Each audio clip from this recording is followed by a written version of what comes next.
Hey guys, today I'm going to tell you how to fix iPhone network problem update required for cellular data. If you are using any iPhone and you are having any network problem that you cannot use your cellular data, or if you're showing that update required for cellular data, so let's see how can you easily fix that issue. First of all, that's the first way. You have to open up your settings, and here you have to go ahead to general, and you have to go for VPN and device management.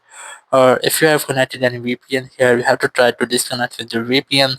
Once you have disconnected, you have to simply go to this software update section, and here you have to make sure that you haven't any update available, or if you have any update, here you have to try to update your software.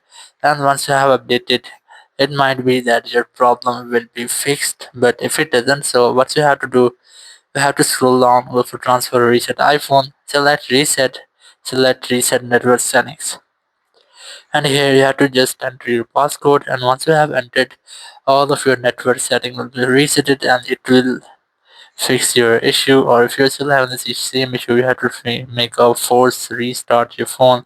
So now to do that, you have to quickly press and release the volume up, then volume down, then press and hold the power button and wait for your phone screen goes fully black. So let's try this.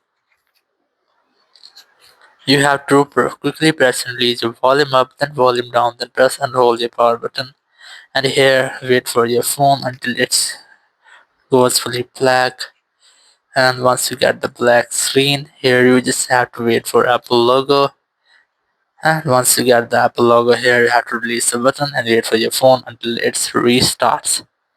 And once your phone has been restarted, your issue will be fixed, and now you can easily use your cellular data without an issue. So in this way, you can easily fix any type of network problem in your iPhone. Thank you very much for watching the video. Until next video, bye bye.